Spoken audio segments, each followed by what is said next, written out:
Hello, everyone. Welcome to Piano Tech Radio Hour. We're just kind of getting shuffled in, getting warmed up. As always, we take a minute or two to let people find their seats, as it were, in this virtual land that we live in called Zoom and the internet and whatever that we've now all been trapped in since COVID and trying to desperately to break out of.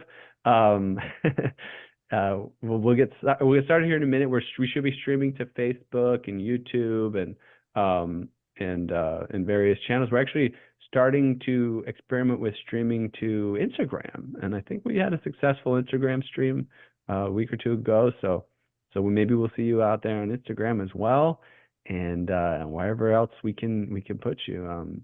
Eric, do you have a YouTube channel? I do, yeah.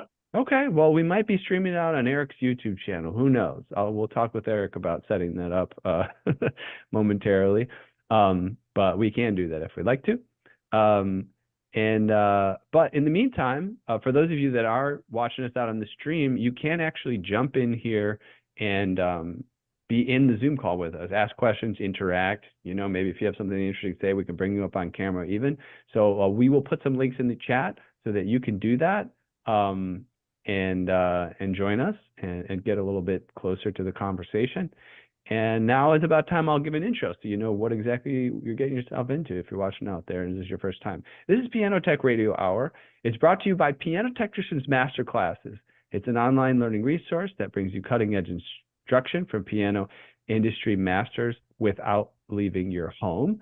And what we do here is we gather here every Saturday, meet with and learn from the most fascinating and knowledgeable folks in the piano world, manufacturers, rebuilders, musicians, makers of other instruments, and of course, piano techs. Our mutual goal here is to become better at our craft, to help each other, and to create an ever more musical world together.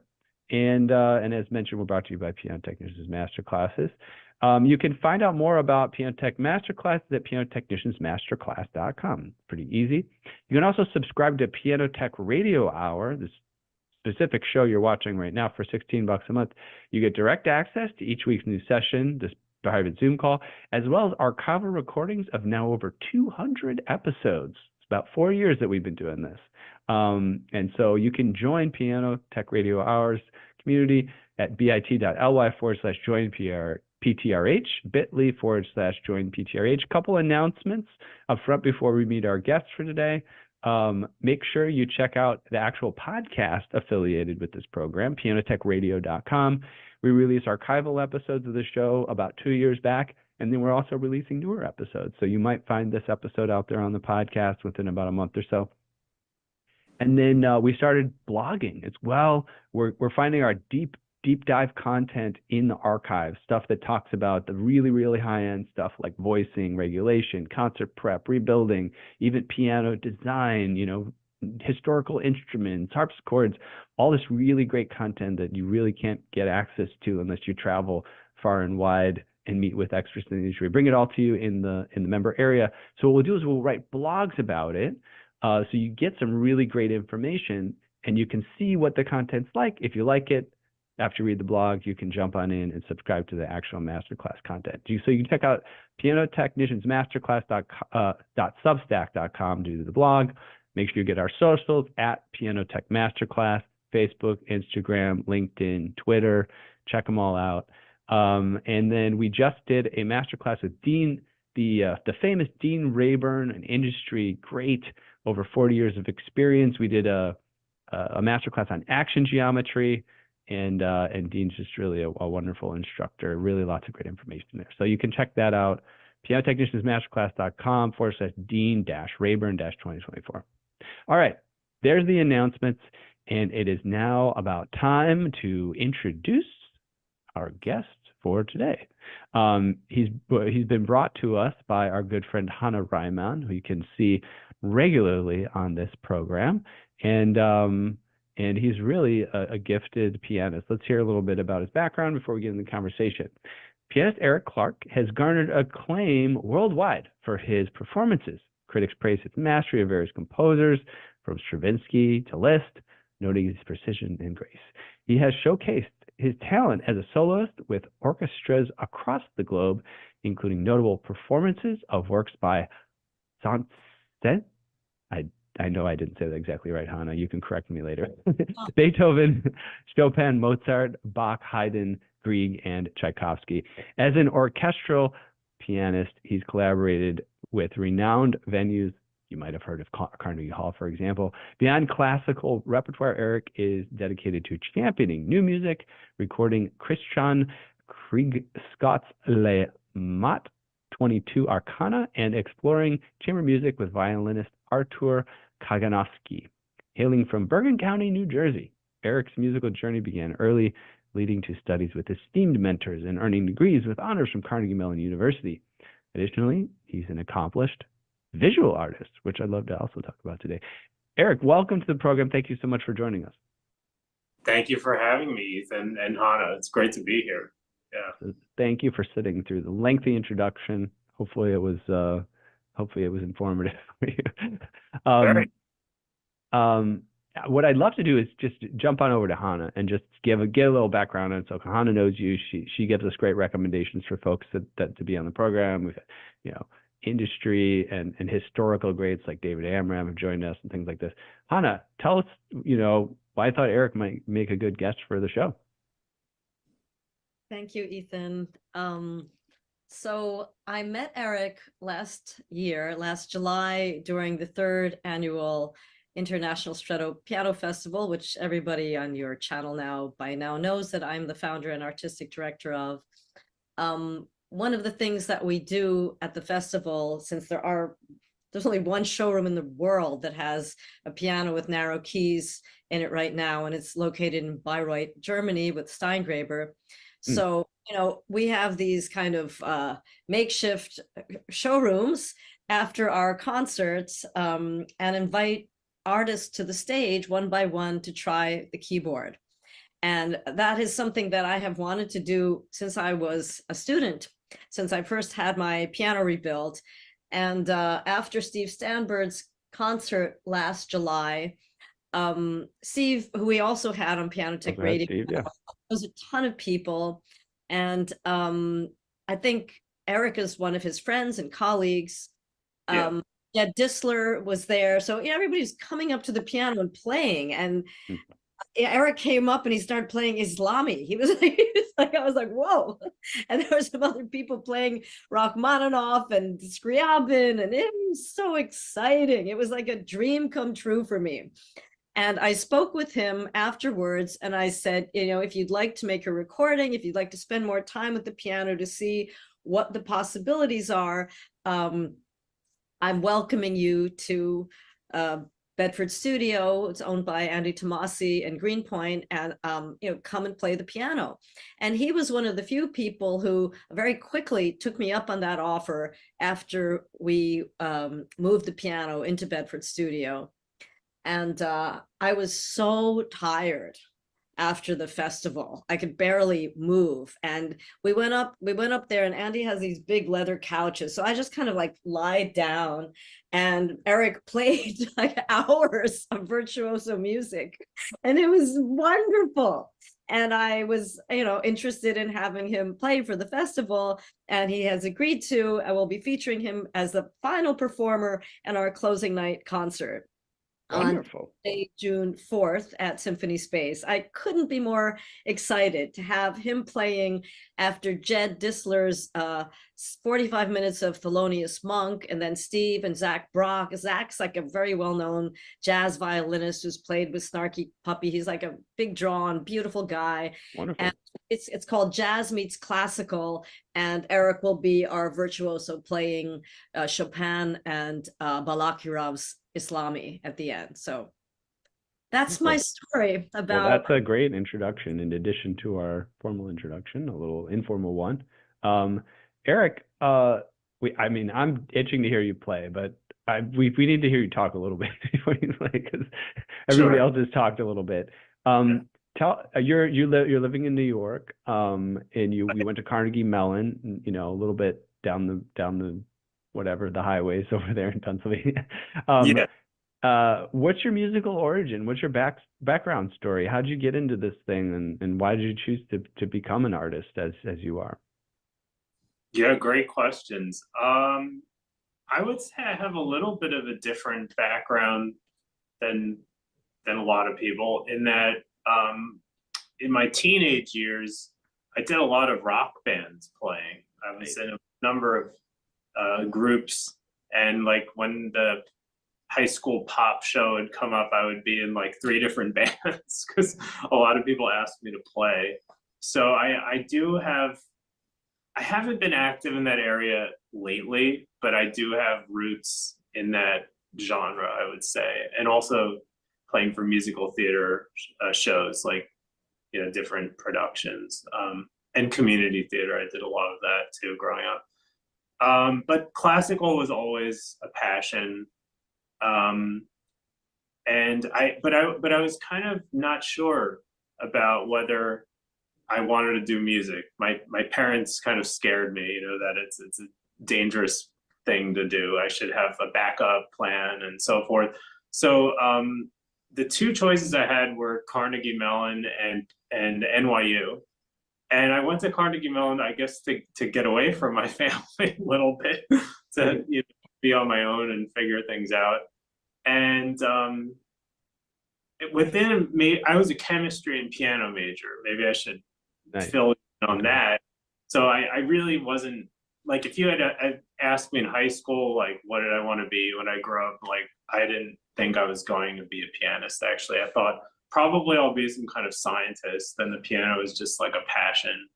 But when I got to school and I was on my own, I found myself just procrastinating all the time from my classes, just practicing. And I met my professor there. His name is Enrique Graff. He was a student of Leon Fleischer, and he was very encouraging. He thought that he saw potential, and also encouraged me to, like, do music all the way. You know, if I'm going to do it now, just do it. Like, I could always do something else later. So within maybe like 1 semester, I switched. I was a double major, and then I just did piano, and I had to argue with my family about it for a little while. So yeah, I wasn't really, I would say I was a little bit of like a late bloomer. I wasn't, you know, a prodigy playing concertos by the time I was 10. I did play. I started when I was 5, imitating my mom playing the piano. She could play like Clementi sonatinas and the Moonlight Sonata first movement, that sort of thing. I do have some musicians in my family. My grandma also plays, and her father, Silvio Durienzo, was a composer and pianist whose music I recently played for the Musicians Club of New York at Scandinavia House. So it's sort of in my background. You know, the piano was, I was hearing it at a young age. Yeah. Wonderful. Musicians Club of New York at Scandinavia House. That sounds fun. I've got to check that out. Now, is it always at Scandinavia House, or do they kind of rotate locations? Or? They rotate locations. They've done things at Bruno Walter Auditorium and something called the Liederkranz Club. I've been there once, but I don't remember where it is. And yeah, they do different venues.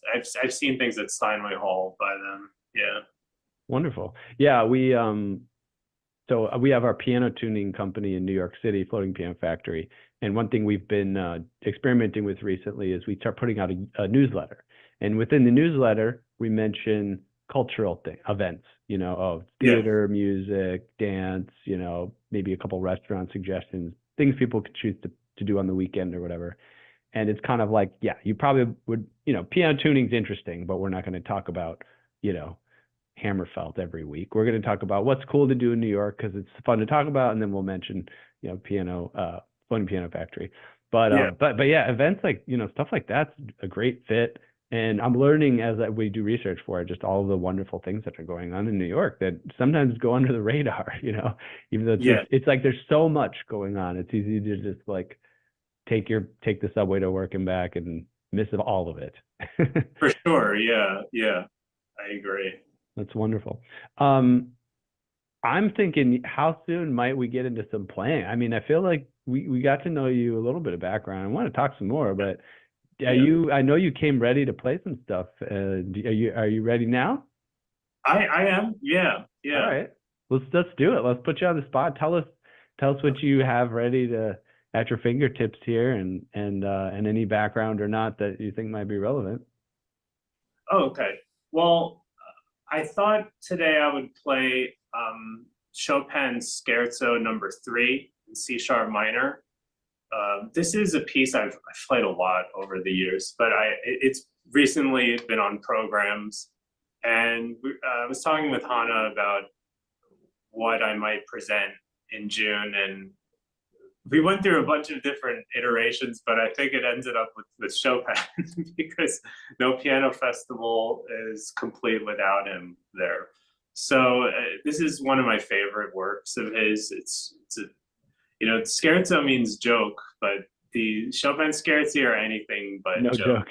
Yeah, they're quite stormy and passionate, but in the middle you'll hear this beautiful chorale tune, which it's ornamented by, I think people usually call them waterfalls. You'll hear these beautiful kind of cascading descending arpeggios, and it's always a great passage to test out pianos. I think it's just a great color. There's so many coloristic possibilities, and it's also I like to test if the soft pedal works on the piano I'm playing on. So anyway, so that was the piece I thought I'd offer. Sounds today. great. Yeah, let's check it out. And I'll spotlight you while you're playing, and then we'll bring everybody else back on as well. Okay. When you're finished. See if we can get my hands a little bit more. Yeah, that looks great. That's perfect. Okay.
was no joke.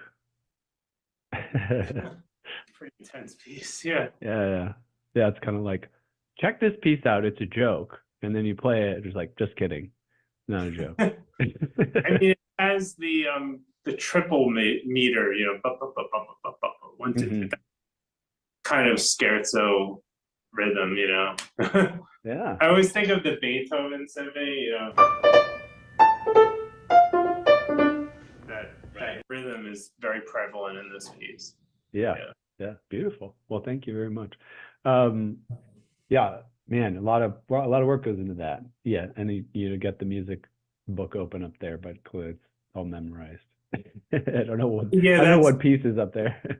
That was the Mendelssohn that, if you wanted a second piece, I was going to play a Mendelssohn song without words, but yeah, we might do that if you're up for it later. But you know, thanks for playing that first of all. I think one of my emerging goals has just become, you know, and it's one that I intentionally care about, but one that I feel is sort of connecting itself with me, is just exposing people to more culture, you know.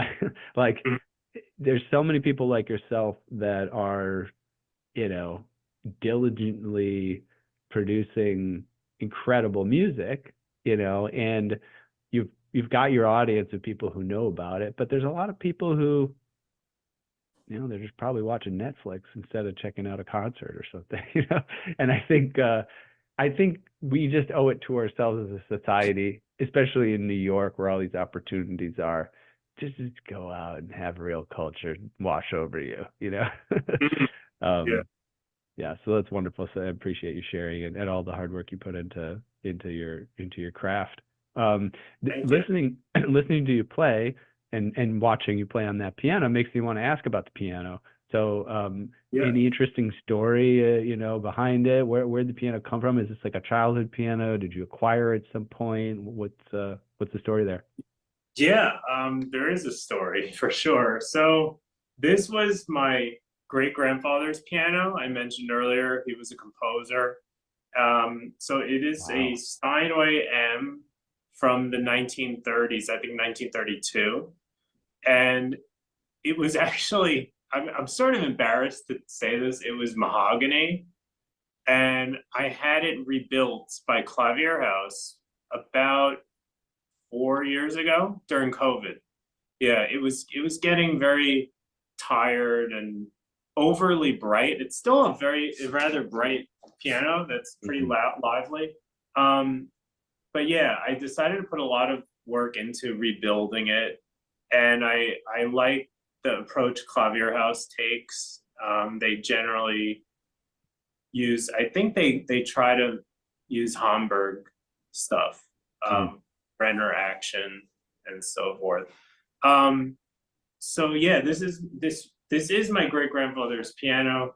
It's sort of, you know, it's been rebuilt, so it's quite different than it was. Even like the decal is different. It used to be the older one. But yeah, it's a family heirloom, I guess you could say. Wonderful. That's awesome. That's incredible. You brought up Clavier House, and you know, this program goes out all over the world, you know, like goes to Belgium and Sweden and the Philippines and whatever. So Clavier is relatively well known in New York City. To its credit, you know, a very wonderful institution. Can you tell us more about how you connected with them, and you know, were you considering multiple options? Was that kind of your go-to from the start? And how did you get to collaborating with them on this particular project? Yeah, great question. There were a few different people I was considering. There was another person, Alex Kostakis from Piano Craft. We've had him on the program before. Oh, okay.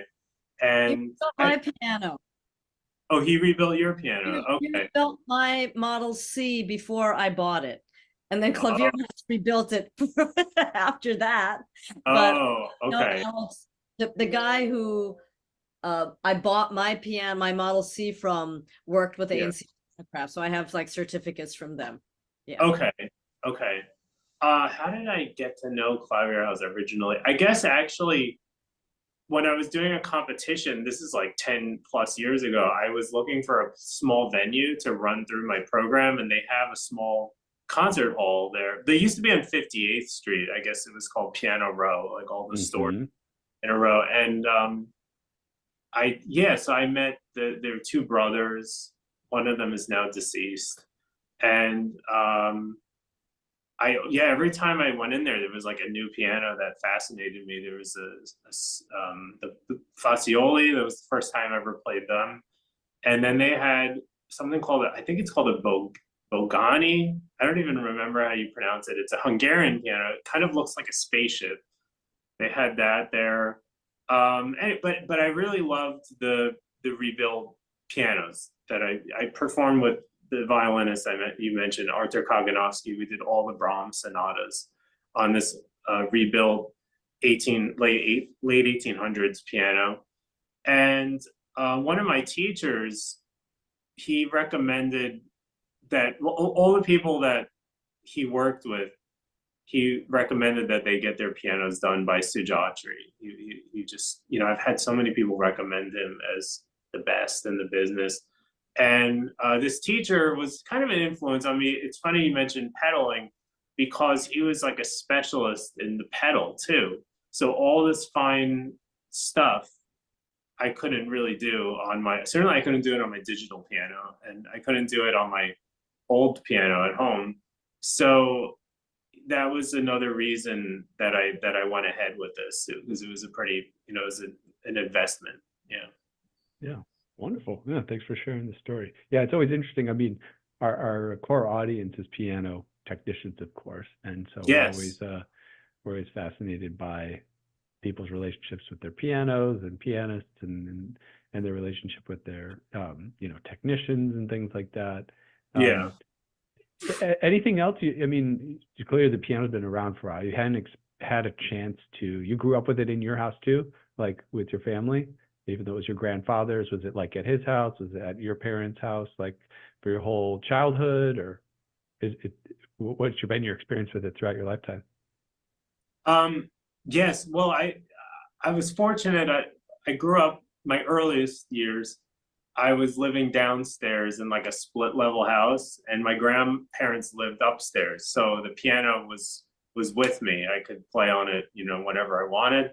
And then when we moved to our own house, like my parents moved out, we got the piano. And it's funny, like my mom never wanted to give me the piano. She always said, well, not until you're settled, whatever that means. But during COVID, she agreed to right? It means married. Yeah, I guess. Yeah. Married, but like, whatever. Like you bought a house or bought a house. Yeah. But somehow during COVID, actually, she agreed for me to get the piano. So I don't even know if it really belongs to, I guess it's mine technically at this point, but because I'm the only one who really plays anymore. But yeah, I was always try to take it away from me. Yeah, it's always been my piano. Like growing up, we had, yeah. And what's been your evolution of understanding the instrument, right? I'm sure you're a kid, you see the piano tuner come every once in a while, whatever. Maybe you're interested, maybe you're not. You ever like open it up? Do you ever get to understand how it functions? Different piano tuners throughout the years. Like, what's been your relationship on that angle of it, if anything? Yeah, well, I would say that I've always been interested in it, but I never really had the time to learn for real. I mean, I guess I've done a little like spot tunings just with fixing something that was really bad. Yep. But it's a fascinating topic. When I was at Carnegie Mellon, I took a class called Physics of Musical Sound. And that was pretty eye-opening as to the mathematics of it and the tuning schemes, the evolution of tuning schemes, and how there's really no perfect tuning possible. I mean, I'm totally messing this up, I'm sure, because I'm good so far. But you have to like stretch the top a little bit, and like it was fascinating, and also like the idea of just tuning. versus like the even equal temperament and mean tone. So I was fascinated by all that. And then later on in my college experience, the tuner, the technician, he started having classes for people. And I went to I only went to one. I should have gone to them looking back, because I have friends who now are like, they're tuning piano, like they became licensed and they're like their side hustle in addition to being a pianist. And he helped me hear the beats. I never could hear that before. So that was very interesting to understand like what that means. So yeah, I mean, I've always been interested in it, but I don't really have any specialty. Yeah, gone deeper than a lot of people have. Even as far as you have. I was just, we bring on new technicians on our team in New York and kind of show them the ropes. So I was just talking with team members this past week about some of these fundamentals, and the Pythagorean comma is maybe something you learned about. Hannah, are you familiar with this? Probably not. Pythagorean comma. So basically, in brief, which I don't know if I can describe this in brief, but basically a piano string or any type of string, when you divide it into thirds, then you basically get the fourth or the fifth, depending on whether you go up or down, And so basically, we all know about the circle of fifths. If you keep going up a fifth, up a fifth, up a fifth, then you end up at the original pitch, right? Yes. But if you actually do that with an actual string, or even if you just do it mathematically, if you cut something into thirds and then keep cutting that into thirds and into thirds, you don't actually get back to the original pitch. You get a little bit off.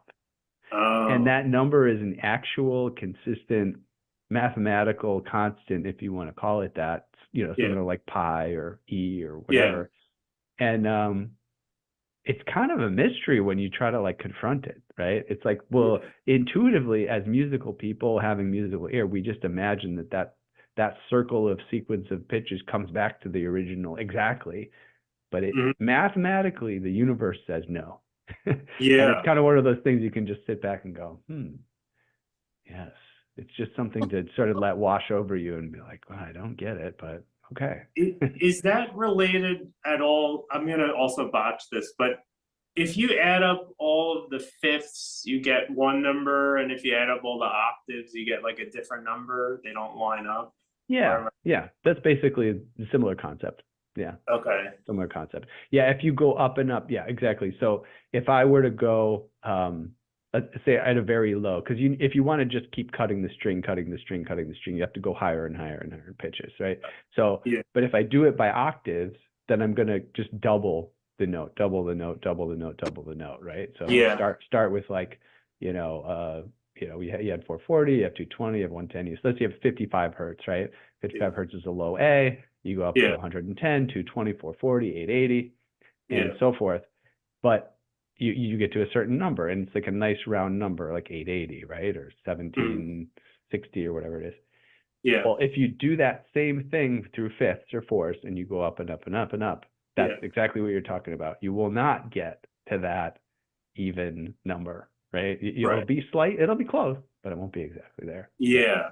And if you go by fifth, if I get this right, you will be a little too sharp.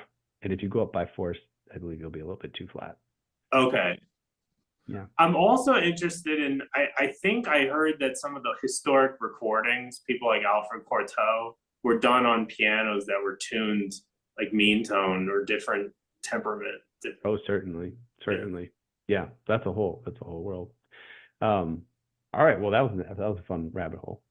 Yeah. I love hearing about that kind of thing.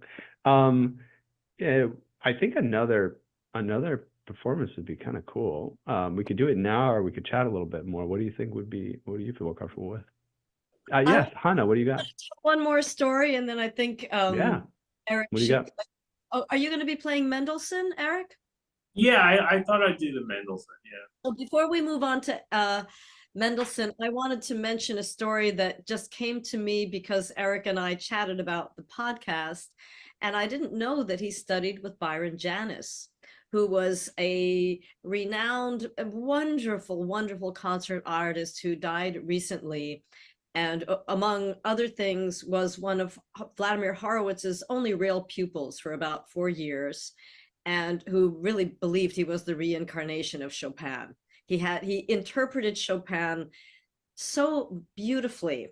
And I had the good fortune of meeting him in the 1990s, right after I had my piano rebuilt. And, you know, if I didn't say it earlier very clearly, Eric was one of Byron Janis's students. So that like tied us together in yet another way that made me respect him even more. I was a very close friend to a recording producer named Max Wilcox early on in the 1990s, when he was still very busy, like recording Richard Good and the Emerson String Quartet. And my husband at the time was one of his artists. And Max and I were very, very close. So he knew all about my adventures with the keyboard and when I rebuilt my piano.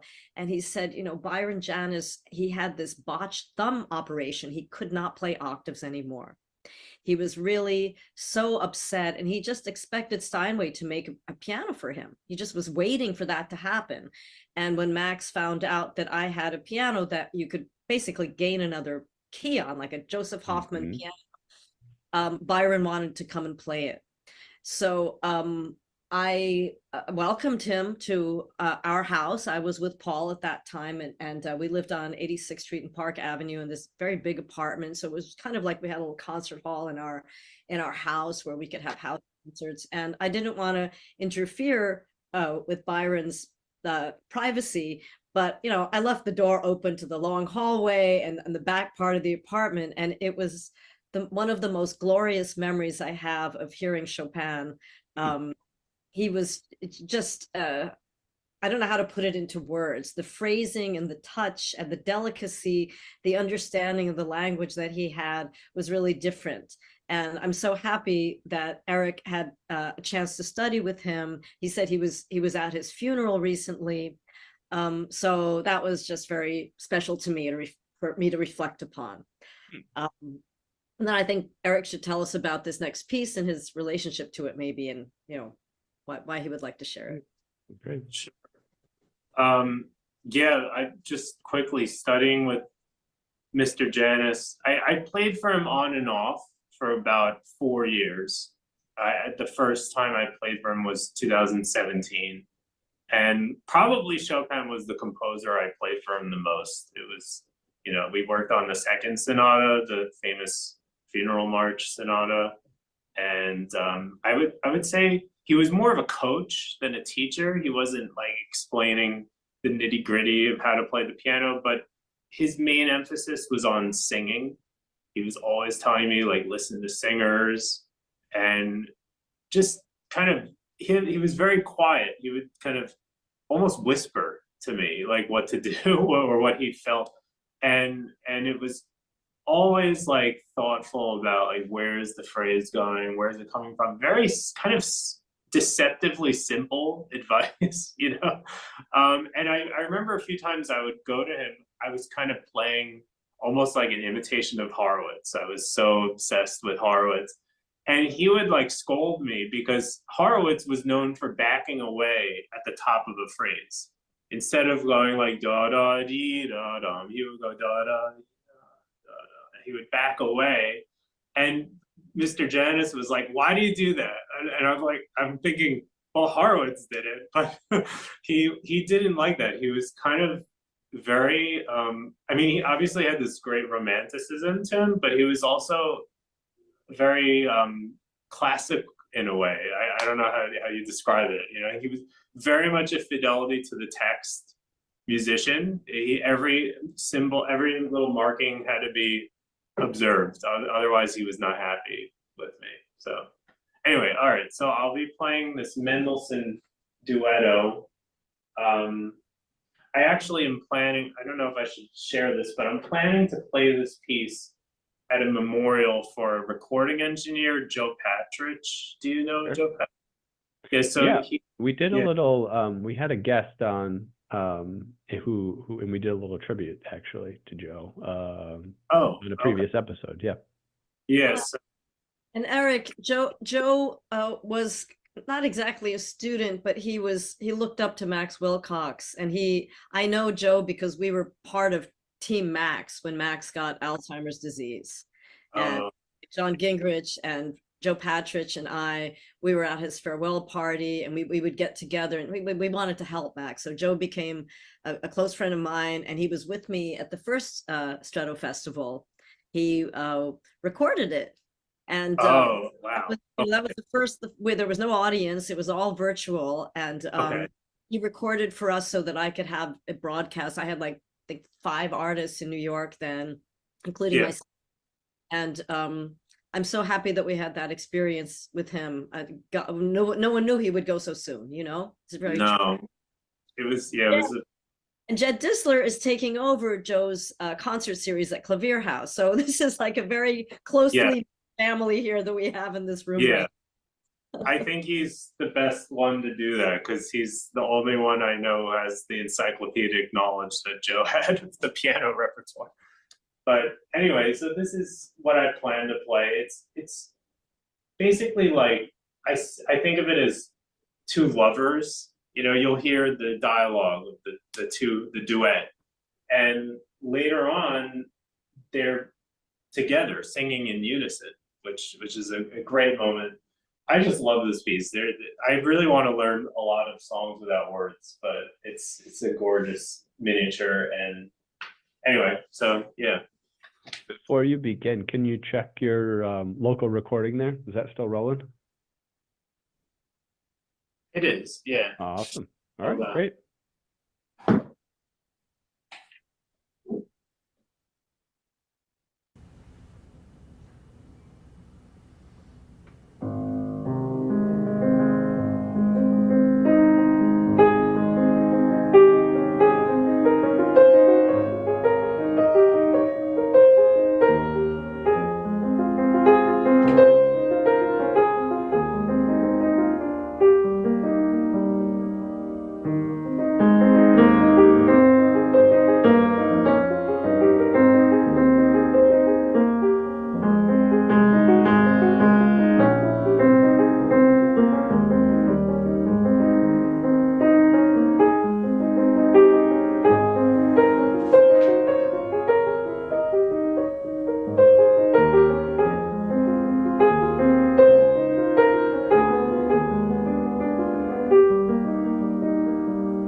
Lovely. Thank you very much.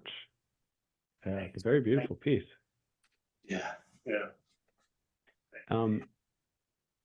Did you say how you arrived upon that piece? Like what's been your experience with this type of music previously, or how it came to be the next one on your repertoire?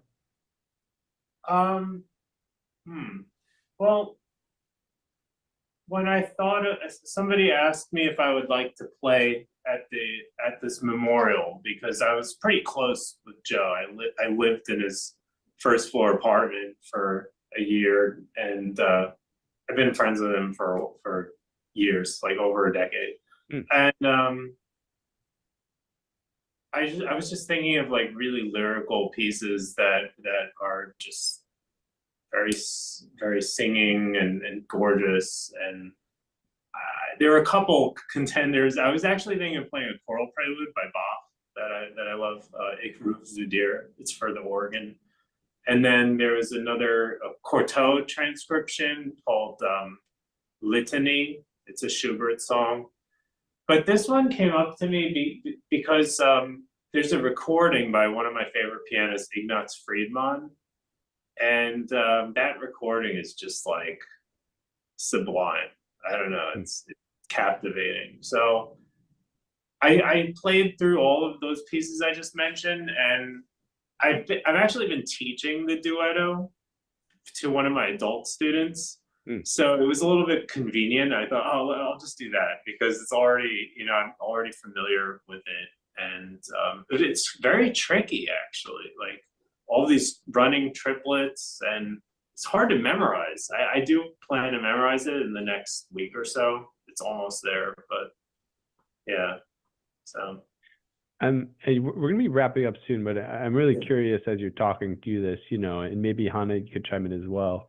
How do you explore and discover within the realm of classical piano? Are you listening to, there's classical radio stations, of course, nowadays there's like Spotify. Do you get recommendations from, teachers or friends, or how do you, and I'm specifically asking, just unabashedly for myself, because I don't get to explore classical piano as much as I really like to. But also for those people that are listening where, same thing, how do I dive a little bit deeper into the classical, what's available in classical piano, or how do you approach it?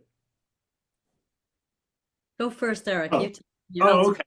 Afterwards. A couple of things were going off in my head.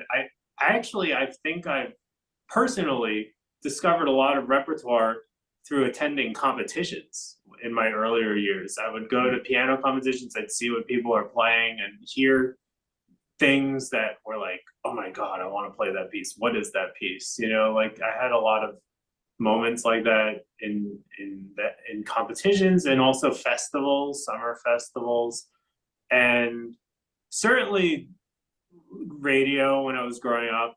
I loved listening to like David Duvall's program every week, and I guess now you have the equivalent of that with like Jed Disler has a program. I think it's called Between the Keys. So yeah, I mean, also my teachers, the teachers I had, they always were sharing interesting ideas. But yeah, I would say that those are the main ways that I discovered the piano repertoire. I also was fortunate to have a lot of music from my great-grandfather. And I had a really cool book that I lost now. It was a directory of duo art piano rolls. And it was kind of a cool relic from the past. I don't know what happened to it, but it had all the famous pianists of the day and their recordings listed with these fascinating descriptions. I don't know I think David Duvall used to talk about James Huneker, the notes he would put in the Chopin editions, and how they were almost more captivating than the music. They're so well described. And that's how this book was. So I read about, Hungarian Rhapsody No. 9 of Liszt or whatever, and I'm like, oh, I want to hear that piece. So, that was another thing growing up. So I know there are there are books like that you could get, you know, about the repertoire. Or read The Great Pianist by Schoenberg. That's a classic. Yeah. Thank you for sharing. I appreciate that. Sure. Anna, any other thoughts Well, before we wrap? I'm older than you guys, and I have had this incredible luck to have the parents that I had, who took me to concerts since I was 2 years old, and I traveled all over the world. I heard, like, I think the St. Matthew Passion was one of the first things I heard when I was a toddler in some church in Germany.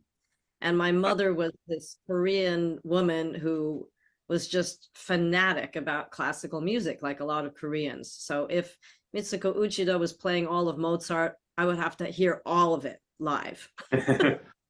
If there was a Schubertiade, she would get tickets for us every year. So I went to the Schubertiade at the 92nd Street Y for years. I think I still have all of the festival programs from that. If Brendel or Good or anybody was playing all the Beethoven sonatas, I had to hear all of them. And at first I was like, Mom, I'm practicing 6 hours a day. I'm going to lose my mind. I can't listen to this much classical music. I would like argue with her. But to this day, I thank her for that. And I had teachers who said, just get the cheapest ticket for all the solo piano subscriptions at Carnegie Hall, go to the top of the balcony. And I would always sneak down into the parquet when I was a student, and I made friends with the ushers, and I would always get at least half of the concert I would hear from the parquet. And I did it. I did exactly what my teacher told me to. I went to hear all the pianists. I would go backstage and shake their hands, and I would like put little check marks next to the pieces I wanted to play. And back when I was a student, there was some amazing place called HMV on the corner of 86th Street and Lexington Avenue. It was this like rival Tower Records. First there was Tower Records where you could go and just go through stuff, but at HMV you could actually listen to stuff. They had stations. They had like 4 or 5 places you could sit down with headphones, and they would let you listen to sample CDs. And I lived on 91st and Lexington, so that was like my backyard. If they there was a Barnes and Noble next to it, they would like there was a piano. So there were all kinds of resources. There were music stores that had pianos in them that you could play the scores back then. I want to recreate all of that before I die. That's part of the reason I'm here with Ethan, creating my insane dream of having a venue and a piano place and a school. And I have hundreds of books of piano music. I miss them desperately. They're all in storage.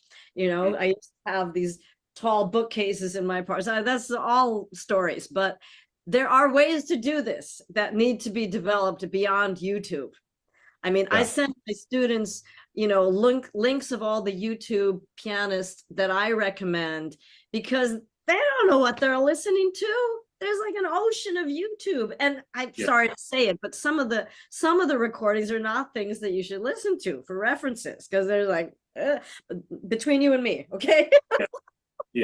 But I feel as if that question you asked just took me down memory lane in such a beautiful way. So thank you. Yeah, no, wonderful. No, I'm glad that some of those questions are very, they uncover beautiful. There are concerts, all over New York City and in cities all over the world. Just I have to say, hear a live concert as much as live music, classical music, as much as you can, and you'll learn repertoire. Yeah, you're kind of reminding me of these experiences we've been having locally. So we took my 6-year-old to see like a children's symphony thing in Chicago here, and we didn't realize this, but on our way to see the symphony for the kids, there was actually a building. We saw a woman with a cello. My son plays cello, and we're like, oh, look, it's a woman with a cello. And we started talking to her, and she's like, oh, I'm going to go get some music from this building over here. Unfortunately, I don't remember the name of it, but she's like, yeah, there's a violin, luthier in there that, that everybody goes to, and then I go and get something fixed. And but it happened to be the same building where the Chicago Youth Symphony rehearsed. And so we got to go in there, and it happened to be an open day where you would watch them rehearse. But the thing that I found fascinating is it's this beautiful old building too. And the elevators, you know, they actually have to have an elevator person still running it, and there's these like cool old elevators. And there's another place where we go. My son is taking capoeira lessons, this Brazilian martial art, and they have which is beautiful if you're not familiar with it. And they have those lessons at a dance center. It's called the Ruth Page Dance Center in Chicago.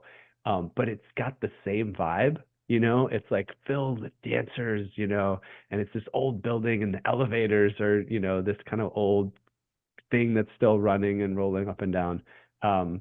But it's exactly like you said, there is magic there, you know, and you know, some buildings, you know, Steinway Hall, for example, right? It's like the original one over there is kind of like not there anymore, right? And they just kind of built up the high rise and all that stuff. And that stuff goes away. But as much as we can enjoy it while it's here and recreate the magic and mystery of it is well worth exploring for sure. We're gonna do it, Ethan. You don't even know how much you've already helped. We're gonna do it. We're gonna create a renaissance. Wonderful, wonderful. All right, well, that's a good note to start to wrap up on. We're just about at the end of the hour here, maybe a touch over, which is just fine. Before we depart here, I guess we'll go over to Hannah first, and then Eric. But anything like you'd like to share, parting words? Hey, go check this out, that out, some website, some social media thing, whatever, some concert, some plug. Hannah, what do you have? And then we'll cut over to Eric. Of course, I have to talk about the rest of our concerts at the 2024 Stretto Piano Festival. I think I mentioned it last month, but here I go again. May 25th through June 4th, we have 5 days of concerts, including the music of David Amram. Eric will be playing Jed and Steve, as I mentioned earlier. We've got pop and jazz and classical. There's a Sunday with the 2nd of June, we'll have some living women composers. It's like all the women are on Sunday, and then it's going to be all guys on the final night on Tuesday. So we have wonderful concerts at Symphony Space. Please go to strettopianoconcerts.org/2024. And you can see all of the ticket links. You can see all of the performers. We also have a dozen concerts all over the world. David Clavins is going to be participating. So we have a Latvian pianist playing on the first day of the festival.